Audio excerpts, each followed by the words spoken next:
Desde el inicio de la historia humana, el mal no se presentó con cuernos ni tridente. No caminó en tinieblas ni gritó desde el abismo. El mal susurró, se disfrazó de deseo, de placer, de derecho. Nació dentro del hombre y se multiplicó sin necesidad de sangre ni fuego. No vino del infierno, surgió del corazón humano. Los antiguos sabios, monjes y teólogos, al observar los comportamientos que llevaban a las personas a su propia destrucción, los clasificaron. Así nacieron los 7 pecados capitales. No eran delitos, sino raíces de los peores actos. Eran las grietas invisibles por donde se filtraba la oscuridad. Cada uno representa una fuerza que, llevada al extremo, puede consumir la mente, el cuerpo y el alma. No son simples errores. Son formas de vivir o de morir lentamente sin notarlo. Hoy vamos a desenterrar su historia, su origen, cómo se manifiestan y por qué, más de 1000 años después, siguen presentes en cada rincón del mundo. Tal vez no veas un demonio en tu espejo, pero al final de este viaje puede que reconozcas una sombra. No hay pecado más malinterpretado que la lujuria. Muchos la confunden con el amor, con el deseo natural, con la atracción entre cuerpos. Pero la lujuria no es querer, es necesitar con urgencia. No es pasión, es obsesión. Es un fuego que no calienta, que no ilumina, solo quema. En su origen, la palabra lujuria viene del latín luxuria, que significaba exceso, desbordamiento. Y aunque en el pasado podía referirse a cualquier forma de exceso, con el tiempo quedó asociada al deseo sexual desenfrenado. ¿Por qué? Porque pocas fuerzas dentro del ser humano son tan intensas, tan primitivas y tan difíciles de controlar como el impulso sexual. Pero la lujuria no es sexo, es la deshumanización del otro, la conversión de una persona en un objeto. No se trata de compartir, sino de consumir. En la Edad Media, los teólogos la colocaron como uno de los 7 pecados capitales porque la vieron como una amenaza a la estabilidad social y espiritual. Las personas dominadas por la lujuria no formaban vínculos, no respetaban compromisos, no pensaban en las consecuencias. Solo perseguían el placer inmediato, y cuando ese placer se vuelve meta, todo lo demás deja de importar. La lujuria no se manifiesta solo en actos. A menudo comienza en la mente, como una fantasía persistente que se filtra en cada conversación, en cada mirada, en cada decisión. Se disfraza de carisma, de encanto, de poder. Pero en el fondo siempre busca lo mismo: poseer. Y cuando ya no hay nada más que poseer, cambia de objeto, repite el ciclo. No conoce la satisfacción. En la historia, la lujuria ha sido fuente de tragedias y escándalos. Reyes destronados por sus amantes, imperios que cayeron por intrigas de alcoba, traiciones tejidas entre sábanas. Pero también ha sido utilizada como excusa para reprimir, censurar y castigar. En muchos momentos, la lujuria fue una herramienta para controlar a las masas, para decirle a la gente qué sentir, cómo amar, a quién desear. En las religiones, la lujuria suele ocupar un lugar central en los discursos morales. En el cristianismo, por ejemplo, se considera pecado incluso si solo se alberga en el pensamiento. Jesús llegó a decir: cualquiera que mira a una mujer para codiciarla, ya adulteró con ella en su corazón. Para muchos, esa frase marcó el límite entre el deseo natural y el pecado interno. Pero más allá de la religión, en la psicología moderna se la analiza como una compulsión. No es el deseo sexual lo que se considera problema, sino la pérdida del control sobre él. La lujuria empuja a decisiones impulsivas, a relaciones tóxicas, a la búsqueda constante de estimulación. Es una adicción que no necesita sustancia, solo fantasía y repetición. En el arte y la cultura, la lujuria ha sido inspiración y condena. Pintores como Hieronymus Bosch la representaron como una de las formas más grotescas de corrupción humana. Escritores como Dante la ubicaron en el segundo círculo del infierno, donde los que cayeron ante ella eran arrastrados eternamente por vientos sin rumbo, símbolo de sus pasiones desenfrenadas. Y hoy, en la era digital, la lujuria ha encontrado un terreno fértil como nunca antes. Redes sociales, contenido explícito, hipersexualización de todo. La intimidad se volvió espectáculo. El deseo mercancía. La lujuria ya no se esconde, se vende, se consume, se normaliza. Pero el vacío que deja sigue ahí, creciendo como un hueco en el pecho. La pregunta que muchos se hacen es: ¿se puede vivir sin lujuria? ¿Se puede amar sin deseo? Y la respuesta no es simple, porque la lujuria no es solo el acto físico, es también lo que ocurre cuando se pierde el equilibrio entre el cuerpo y el alma. Cuando se deja de ver al otro como un ser humano y se lo transforma en una fantasía desechable. Este pecado no se mide en acciones, sino en intenciones. No se trata de cuántas veces, sino de por qué. ¿Es conexión? ¿Es impulso? ¿Es soledad disfrazada de placer? La lujuria es un espejo roto. Refleja fragmentos de lo que creemos querer, pero nunca nos deja ver el cuadro completo. Y mientras más se persigue, más se fragmenta. No tiene final, solo más fuego. No todo exceso deja cicatrices visibles. Algunos se esconden detrás de lo cotidiano, de lo permitido, incluso de lo necesario. La gula no grita como la ira, no seduce como la lujuria, no se infla como la soberbia. La gula susurra. Es un apetito que no conoce descanso, una necesidad de llenar algo que no tiene fondo. En apariencia, la gula parece inofensiva. ¿Quién no ha comido de más alguna vez? ¿Quién no se ha dado un gusto, un capricho, una indulgencia? Pero la gula no es el acto ocasional de placer. Es la compulsión diaria de consumir sin necesidad. Es comer cuando ya no hay hambre, es beber hasta olvidar. Es usar el alimento no para nutrirse, sino para silenciar un vacío más profundo. En su raíz, la palabra gula proviene del latín gula, que significa garganta. No es casual. Este pecado está relacionado con la forma en que canalizamos nuestras ansias más primitivas. Comer, beber, consumir, como si al tragar el mundo pudiéramos calmar el caos interno. En la Edad Media, la gula era condenada no solo por razones espirituales, sino también sociales. Comer en exceso era visto como un acto de egoísmo en tiempos donde muchos pasaban hambre. Los teólogos afirmaban que quien se entregaba a la gula no solo dañaba su cuerpo, sino que pecaba contra la templanza, una virtud clave para vivir en equilibrio. El glotón no compartía, solo acumulaba. Pero no todo era pan y vino. La gula también se extendía a los lujos de la mesa, al refinamiento extremo, al deseo de platos exóticos, de sabores intensos solo por el placer de tenerlos. Comer por estatus, beber por poder. No importaba si alguien más tenía hambre. Lo importante era saciar el ego, a través del estómago. Dante, en su Divina Comedia, coloca a los glotones en el tercer círculo del infierno, donde llueve una constante mezcla de agua sucia, granizo y nieve. Allí, los pecadores son devorados por un monstruo llamado Cerbero, símbolo de su voracidad. En esa visión poética, los que vivieron para saciarse son castigados con un hambre eterna y un entorno repugnante. No hay belleza en el exceso. En tiempos modernos, la gula ha mutado. Ya no se trata solo de comida. Se ha convertido en una metáfora del consumo desenfrenado. Comemos más de lo que necesitamos. Compramos más de lo que usamos. Acumulamos objetos, entretenimiento, ruido. Vivimos en un mundo donde todo se vende y todo se puede tener. Pero cuanto más tenemos, más vacíos nos sentimos. La cultura del más ha normalizado la gula. Comidas rápidas, snacks constantes, comida emocional. Los horarios se han borrado. Se come por ansiedad, por aburrimiento, por tristeza. Y lo que en la Edad Media era pecado, hoy es estrategia de mercado. Se diseñan productos para ser adictivos, irresistibles, imposibles de dejar. La gula también tiene un precio oculto. Enfermedades, dependencia, deterioro del cuerpo. Pero sobre todo la pérdida del vínculo con la comida como algo sagrado, como algo para compartir. El acto de comer dejó de ser un ritual para volverse una rutina. Se come frente a una pantalla, de pie, sin pensar. Y mientras el cuerpo se llena, el alma sigue esperando algo más. Este pecado no se trata de cantidad, sino de intención. ¿Por qué comemos lo que comemos? ¿Qué intentamos callar con cada bocado? ¿Es hambre real o hambre emocional? La gula es un espejo, refleja el apetito pero también la herida. Y en ese reflejo podemos ver que muchas veces no buscamos alimento sino alivio. No queremos más comida, queremos menos dolor. Pero la solución no está en el plato, está en el silencio que evitamos, en la pausa que no hacemos, en el equilibrio que hemos olvidado. La gula es el intento desesperado de llenar un hueco con lo único que tenemos a mano, más. Y el problema con el más es que nunca tiene fin.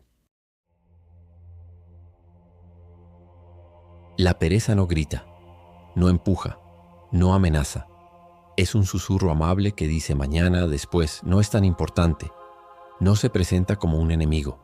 Se disfraza de comodidad, de descanso y de prudencia. Es un sillón cómodo en el que uno se sienta un rato y se queda años.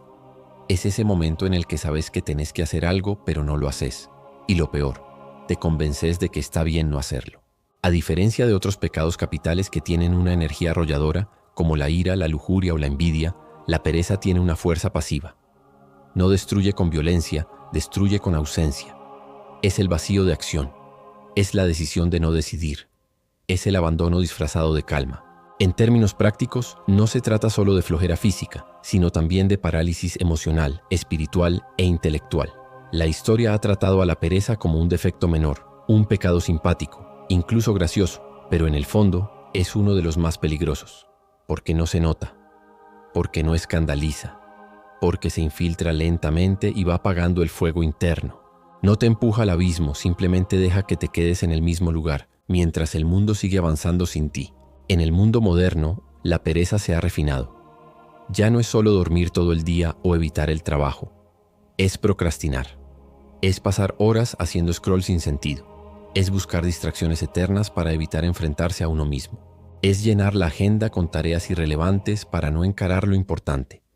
Es el estoy ocupado, que en realidad significa estoy evitando lo que realmente importa. Pero hay algo aún más profundo. La pereza muchas veces esconde miedo. Miedo al fracaso, miedo al cambio, miedo a no ser suficiente. Por eso paraliza. Porque si no intentas, no fallas. Si no hablas, no te rechazan. Si no actúas, no cometes errores. Es una trampa del ego que protege, pero también encierra. Y cuando uno se queda demasiado tiempo en esa zona de comodidad, se convierte en su propia prisión. En algunas tradiciones espirituales, la pereza no es solo falta de acción, es falta de propósito. Es desconexión con lo que da sentido. Es no tener una causa, un proyecto, una dirección. Cuando no sabes hacia dónde vas, cualquier excusa es válida para no moverte. Por eso, combatir la pereza no se trata solo de hacer cosas, sino de recuperar el sentido. A nivel social, la pereza es contagiosa, un entorno en el que nadie se exige, en el que todo se justifica, en el que se premia la mediocridad, es un caldo de cultivo para el estancamiento colectivo. Y a la inversa, cuando alguien se levanta, trabaja con pasión y da el ejemplo, inspira a otros a salir del letargo. Pero cuidado, tampoco se trata de glorificar el exceso. Vivimos en una cultura que idolatra la productividad al punto de olvidar el descanso. No hacer nada de vez en cuando es necesario. El problema es cuando eso se convierte en un estilo de vida, cuando el descanso deja de ser pausa y se transforma en huida. Entonces, ¿cómo se vence la pereza? Con acción mínima pero constante, con hábitos, con metas claras, con disciplina emocional. Porque la motivación es caprichosa, pero la disciplina construye imperios. No esperes a tener ganas para empezar. Empezá y las ganas aparecerán en el camino. Y sobre todo con visión. Porque cuando sabes lo que querés, la energía aparece. Cuando algo te apasiona, no necesitas que te empujen. Cuando tenés un porqué fuerte, el cómo se acomoda. La pereza se desvanece cuando la vida tiene sentido. Y ese sentido, aunque no lo parezca, se construye cada día, con decisiones pequeñas, con pasos firmes, con voluntad. La pereza no va a desaparecer sola. Hay que empujarla, hay que enfrentarla, hay que desafiarla. Porque si no lo haces, un día vas a mirar atrás y darte cuenta de que perdiste años valiosos por esperar el momento perfecto, que nunca llegó. Y ahí sí, va a doler. Hay deseos que nacen del miedo, no del miedo a perder, sino del miedo a no tener suficiente. La avaricia no es solo el amor al dinero, es la incapacidad de soltar, de compartir, de vivir sin acumular.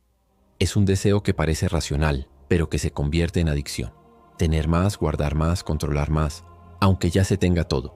Este pecado capital ha sido uno de los más universales a lo largo de la historia. Donde hay riqueza, hay codicia. Donde hay escasez, hay codicia. La avaricia no distingue entre clases sociales. Puede vivir en el banco de un multimillonario o en la caja fuerte de alguien que apenas tiene. No importa cuánto se tiene, lo importante es que nunca se siente suficiente. Durante siglos, filósofos y religiosos han señalado este pecado como uno de los más destructivos. San Pablo decía, el amor al dinero es la raíz de todos los males, y no hablaba solo del dinero físico, hablaba del apego, del miedo a soltar, del deseo constante de tenerlo todo bajo control. En la Edad Media, el avaro era representado como un ser encorvado, rodeado de monedas, incapaz de ver otra cosa que no fuera su tesoro. Un símbolo de la mente cerrada, del corazón endurecido. El dinero, en lugar de ser un medio, se volvía un fin en sí mismo. La avaricia convertía al ser humano en una máquina de acumular. En los cuentos y las leyendas, la figura del avaro aparece constantemente. El rey que arruina su reino por llenar sus cofres. El comerciante que prefiere perderlo todo antes que compartir. El anciano que muere solo, rodeado de riquezas que jamás usó. La avaricia no solo consume al que la sufre, también destruye a quienes lo rodean. Uno de los ejemplos más famosos es el de Midas, el rey al que los dioses le concedieron el poder de convertir en oro todo lo que tocaba. Al principio parecía una bendición, pero pronto se convirtió en una maldición. No podía comer, ni beber, ni abrazar a su hija. Todo se convertía en metal. Todo perdía su esencia. La avaricia lo había condenado a una vida sin calor ni humanidad. Dante, en su Divina Comedia, coloca a los avaros en el cuarto círculo del infierno. Allí deben empujar grandes pesos de oro eternamente, chocando unos con otros en una lucha sin fin. El castigo es simbólico, cargar con lo que tanto desearon, pero sin poder disfrutarlo. Un eterno castigo de esfuerzo inútil. Pero la avaricia no siempre es tan visible. A veces se disfraza de responsabilidad, de previsión, de yo lo hago por mi familia. Se justifica con frases como me lo he ganado o si no lo guardo, me lo quitan. Pero en el fondo el avaro no confía en nadie, ni siquiera en sí mismo. Cree que el mundo es un lugar peligroso y el dinero, su única defensa. En la era moderna, la avaricia ha evolucionado. Ya no se trata solo de acumular oro o propiedades. Hoy se mide en acciones, en datos, en poder. Las grandes empresas luchan por tener más usuarios, más control, más influencia. El lenguaje cambió, pero el impulso es el mismo. Acaparar. Tener más que los demás. Ser intocable. El problema de la avaricia es que no tiene fin. Siempre hay algo más por ganar. Siempre hay alguien más por superar. Y en esa carrera interminable se pierde lo esencial. Las relaciones humanas se vuelven transacciones. La vida se mide en cifras. La generosidad se ve como debilidad. Y el alma se va secando. La avaricia no te hace rico, te hace esclavo, porque no se trata de cuánto tienes, sino de cuánto te ata lo que tienes. El verdadero poder no está en acumular, sino en saber cuándo es suficiente. Y eso para el avaro es una idea aterradora. Este pecado es el espejo de un mundo obsesionado con el éxito, con la posesión, con el control. Pero también es una advertencia, porque todo lo que se guarda sin compartir se pudre, y todo lo que se posee sin amor se convierte en carga. La avaricia no deja espacio para la gratitud, y sin gratitud nada tiene valor. La ira es el pecado que más se siente, el que golpea primero, el que no pide permiso. No necesita razones complejas. Basta una ofensa, una traición, una injusticia real o imaginada. Y ya está. El corazón se acelera, la mandíbula se aprieta, el cuerpo se pone en guardia. En un instante, la persona más tranquila puede convertirse en un volcán. Este pecado es distinto a los otros. No seduce, no promete placer, no se esconde. La ira aparece como una reacción visceral, una energía que arrasa, una emoción que exige venganza. Y lo más peligroso, a veces se siente justa.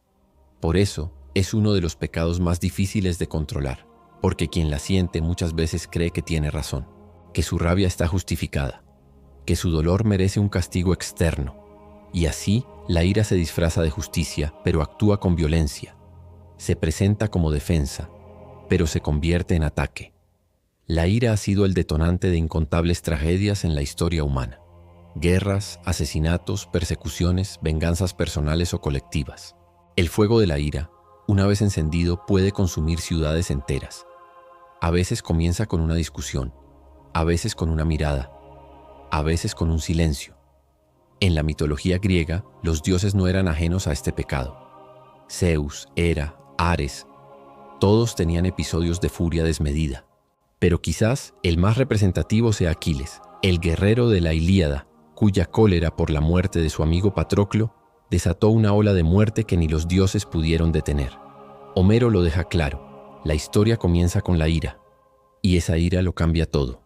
Dante, en su Infierno, ubica a los iracundos en el quinto círculo, sumergidos en las aguas turbias del río Estigia, peleando entre ellos sin descanso.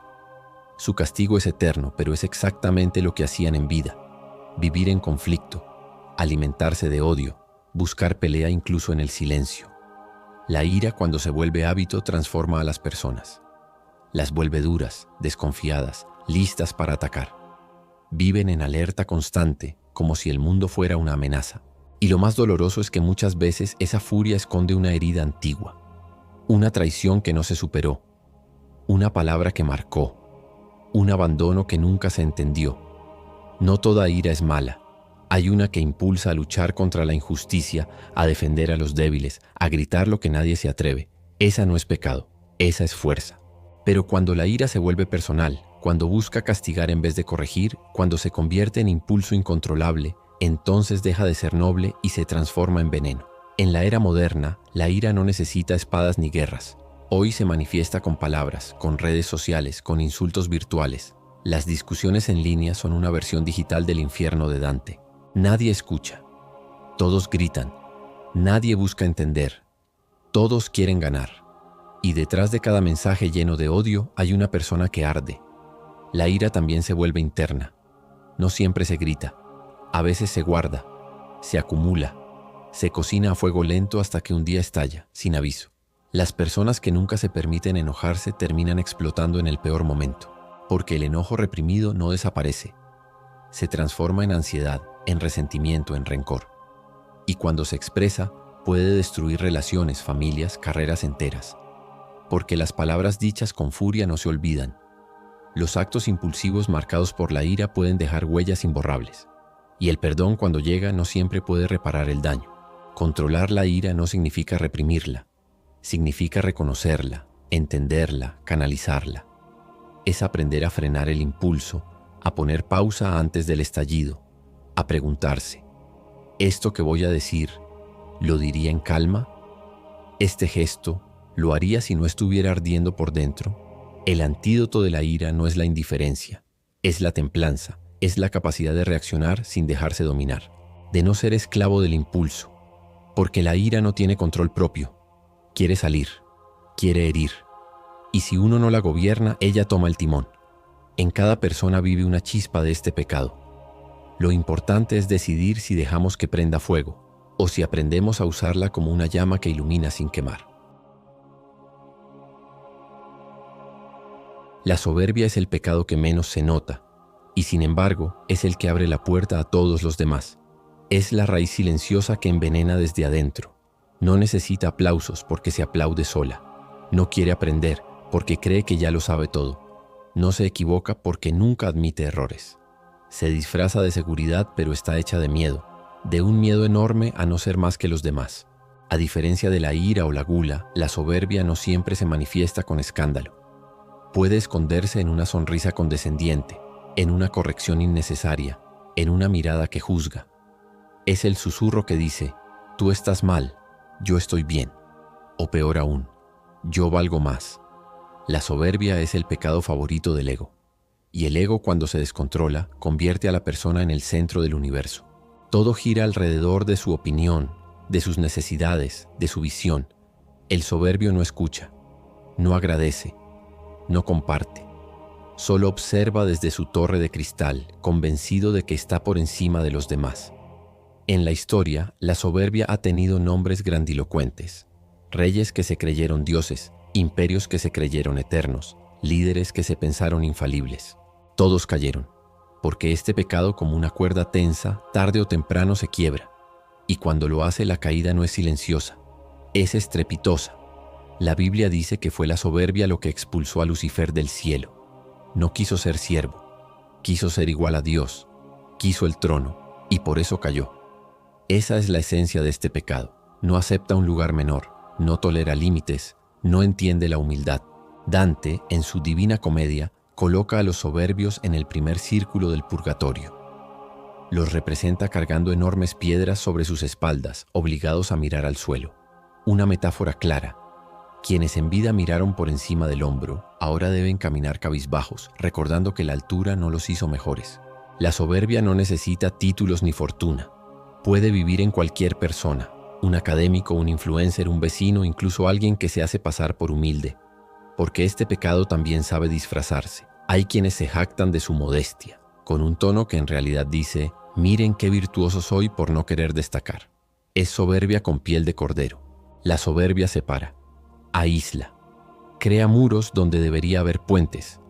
El soberbio no pide ayuda, no reconoce errores, no valora los logros ajenos. Vive compitiendo en una carrera que solo él corre, creyendo que siempre va primero. Pero en realidad va solo. En la era digital, este pecado ha encontrado una nueva plataforma. Las redes sociales están llenas de pequeños altares donde cada uno puede mostrarse como quiere. Exitoso, sabio, feliz, impecable. Y mientras más likes recibe una imagen, más fácil es creerse el personaje. La soberbia se alimenta del filtro, del número, del aplauso vacío. Y cada aplauso la hace crecer. Pero la soberbia tiene un enemigo natural, la realidad. Tarde o temprano el mundo muestra que nadie está por encima del error, del dolor, de la caída, la enfermedad, la pérdida, el fracaso. Todos esos momentos que el ego odia son precisamente los que nos devuelven a tierra. Lo opuesto a la soberbia no es la humillación, sino la humildad. Y la humildad no es negar el propio valor, sino entender que todos valen igual, que el conocimiento, la experiencia, los talentos no son trofeos para mirar desde arriba, sino herramientas para ayudar a otros a subir también. El problema con este pecado es que muchas veces el soberbio no sabe que lo es, porque la soberbia no duele como los otros pecados. No se siente como una carga, se siente como poder, como razón, como superioridad.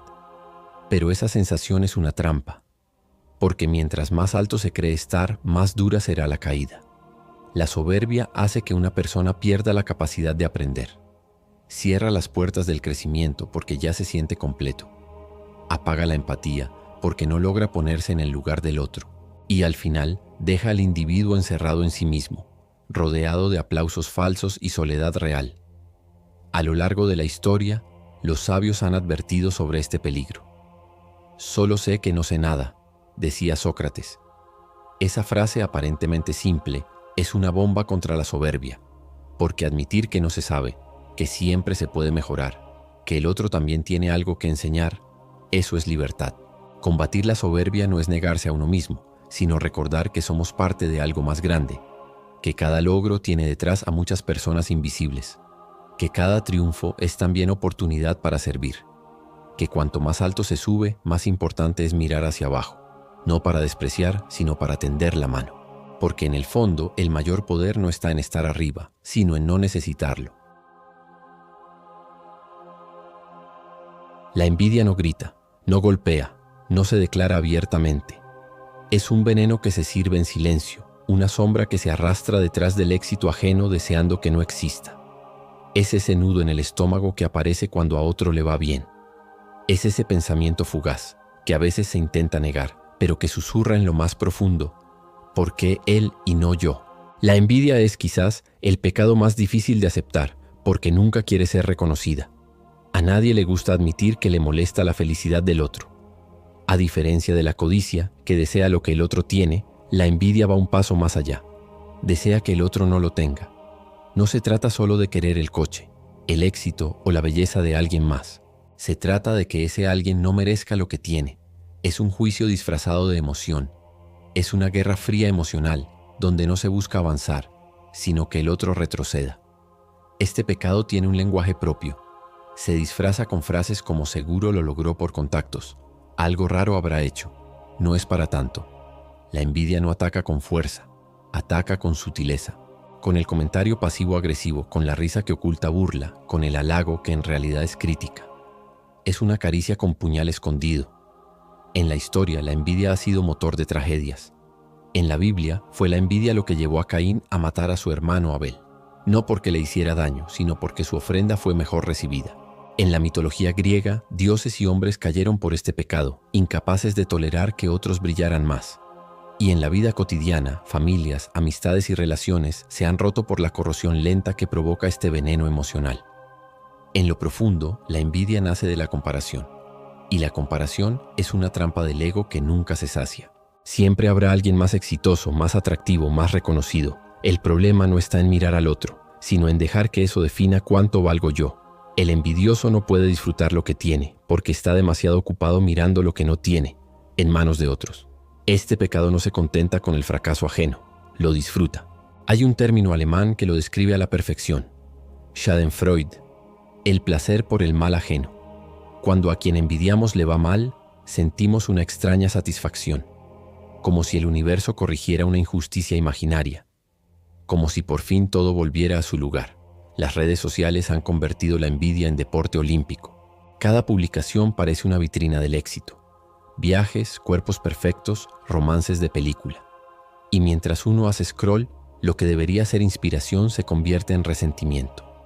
¿Cómo puede tener esa vida? ¿Por qué yo no? Nadie sube sus fracasos y el resultado es una ilusión colectiva donde todos parecen estar mejor, excepto uno mismo. Pero la envidia también tiene consecuencias internas. Corroe desde adentro, apaga la gratitud, impide crecer, porque quien envidia no se enfoca en avanzar, sino en detener al otro. Es como correr una carrera mirando al costado. Tarde o temprano tropezás. La envidia convierte la admiración en odio y la posibilidad de aprender en una excusa para criticar. Lo contrario de la envidia no es la indiferencia, sino la celebración. Poder alegrarse por los logros de otros sin sentirse menos. Admirar sin compararse. Entender que el éxito ajeno no te quita nada, no te roba oportunidades, no reduce tu valor. Porque en un mundo con 7.000 millones de historias, el triunfo de uno no es la derrota de otro. Combatir la envidia no es fácil. Requiere honestidad brutal con uno mismo. Admitir cuando algo duele, cuando algo molesta. Pero también requiere una práctica constante de gratitud, de mirar hacia adentro y reconocer lo que sí se tiene. Porque cuando uno está ocupado contando sus bendiciones, no tiene tiempo para contar las ajenas. Y algo más, donde hay envidia, suele haber admiración oculta. Muchas veces lo que envidiamos en otros es aquello que nosotros mismos deseamos. Y eso, en lugar de convertirse en rencor, puede transformarse en motivación, en una guía, en una dirección, no para copiar, sino para inspirarse. La envidia es un espejo distorsionado. Nos muestra lo que queremos ser, pero con rabia. El desafío es cambiar el cristal, dejar de mirar con resentimiento y empezar a mirar con curiosidad, con respeto, con voluntad de crecimiento, porque cuando uno deja de desear que al otro le vaya mal, empieza a construir su propio bien. Al final, el único camino para superar este pecado es entender que todos tenemos un tiempo, un ritmo, una historia.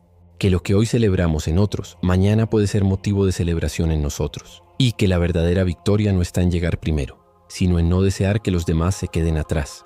Si llegaste hasta aquí y te gustó esta serie, suscríbete al canal, activa la campanita y compartilo con alguien que necesita ver esto. No te vayas sin dejar tu pecado favorito en los comentarios. Nos vemos en el próximo misterio.